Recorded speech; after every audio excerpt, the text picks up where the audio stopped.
Young and the Restless. Nikki's birthday bash ruined. Who does it?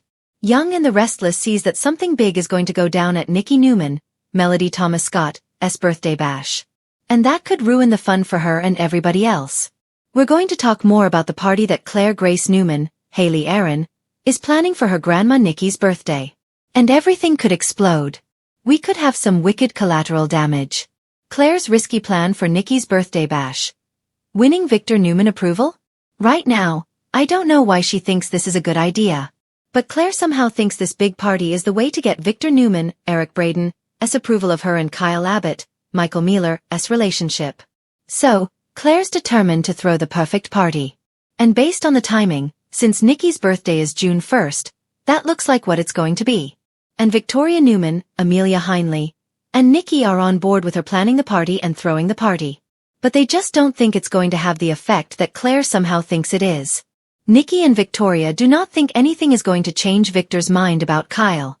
And in fact, Victoria is kind of ticked off that Claire is even accommodating Victor. Because Victoria knows firsthand how her dad can be when he wants to wreck a relationship. He did it to so many of Victoria's, and so she doesn't think Claire Grace Newman or anybody should be sidestepping Victor just because he's being a petty Betty. So, as we all know, once Victor's mind is made up, that's it. But this is Claire's last-ditch attempt to try and make everybody happy. But everybody is never going to be all happy at once, you know. Why Nikki's birthday party on YNR is destined for disaster. So with all Victor vendettas and his big rival coming to town, I just have no doubt that something huge is going to go down at Nikki's party. So one big bombshell could send Claire's party plan off the rails and cause chaos. But we could have even more bombshells causing chaos. Victor's fury. Will Kyle ruin Claire's party plans?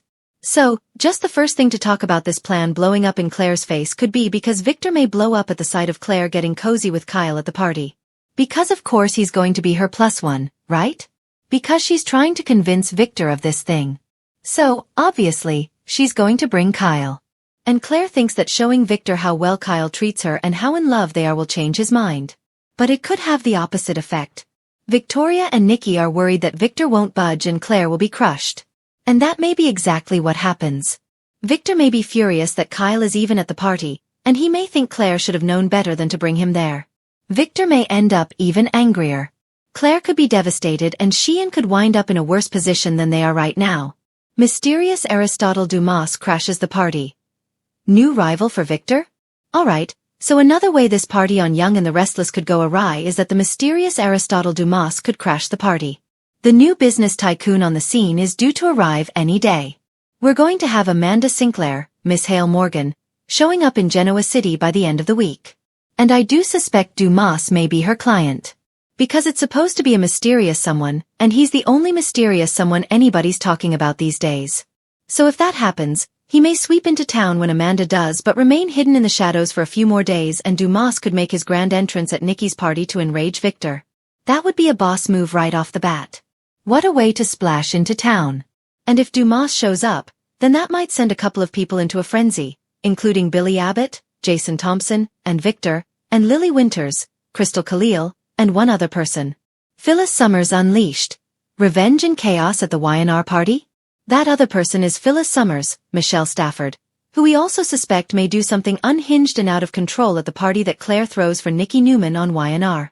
Right now, as you know, Phyllis is spiraling further out of control. She's desperate to find a purpose and determined to get revenge on Billy and Sally Spectra, Courtney Hope, whom she blames for her latest miseries. And Phyllis already tried going to Victor and that didn't work out well. And her son Daniel Romalotti, Michael Graziade, wants nothing to do with a business venture with her at the moment. He kind of put her off and said he'd think about it. But he's clearly not interested. So, Phyllis's next fixation may be Dumas. Because she swiped his contact info from Billy's phone and then she reached out to him. Spoke to his assistant because Phyllis wants him to fund her new project and probably feed a little revenge. So if Dumas is at the party, Phyllis may pull some stunt to get his attention that could mess things up for Claire's big night. Alternately, we could see Phyllis make a scene to get back at Billy and Sally because you know how she is. And if Christine Williams, Laura Lee Bell, and Danny Romalotti, Michael Damian, are at the party, Phyllis could make a scene about them. She might make a scene about all these people. Because it is Phyllis, right? And Phyllis could also stage an outburst to get back at Victor for rejecting her offer to conspire. Adam Newman caught in the crossfire. Party foul on Nikki's big night? So another option for a party foul is that Adam Newman, Mark Grossman, might wind up inadvertently causing a scene. I don't think he would initiate it. But he may be on the receiving end of outrage from maybe Chelsea Lawson, Melissa Claire Egan, maybe Victor, maybe even Billy. Right now, Adam, of course, is supposed to be smearing Billy's name to destroy Abbotcom before it gets off the ground. We all know Victor put Adam Newman in charge at Newman Media so that he could boss his son around and Victor could have Adam doing his dirty work.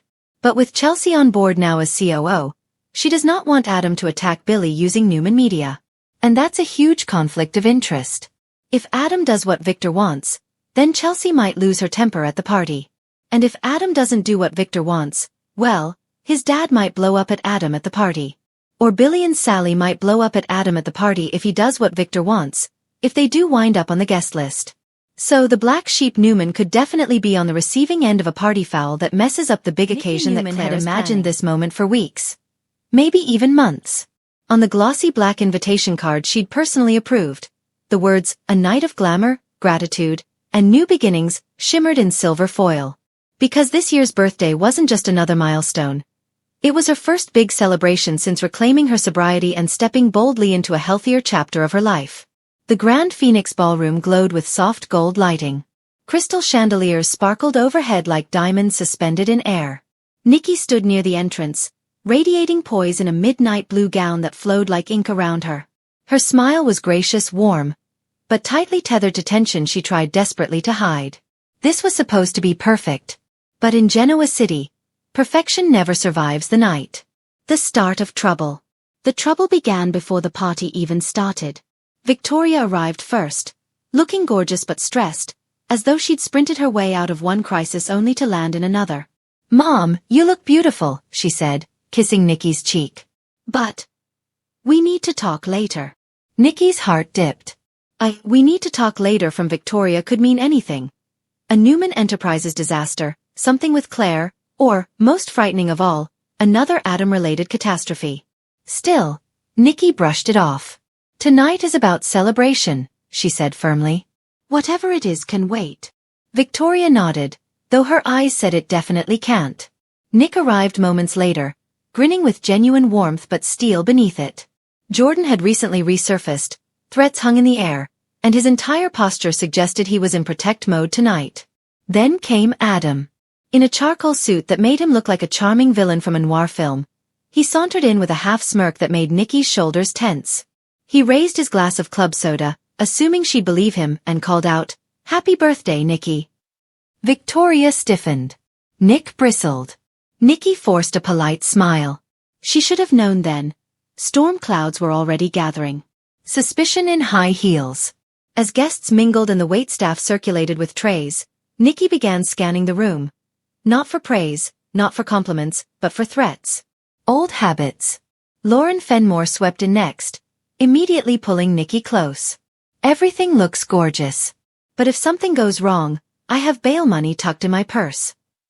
"I'm not expecting anything to go wrong," Nikki insisted. Lauren raised an eyebrow. "Nikki, this is a Newman party. Something always goes wrong." Meanwhile, Phyllis circled the ballroom like a glittering red shark, her lip curled in that trademark, "I'm up to something," smirk. She'd been suspiciously quiet all week. Too quiet. "Phyllis is planning something," Victoria muttered. "I can feel it." "No," Nick countered. "Adam's planning something." But Nikki, she had her own fear. One she hadn't voiced aloud. Jordan. Even the whisper of that name made her skin chill. She'd been recaptured, imprisoned, and nearly destroyed more than once. But Jordan wasn't the type to disappear forever. A woman that vindictive always leaves a trail of vengeance behind her. And Nikki feared tonight might be her night of vengeance. The first crack in the glass. The first real blow came during Victor's toast. Victor, looking sharp, intimidating, and slightly more tired than he'd ever admit, tapped his glass. The chatter died instantly.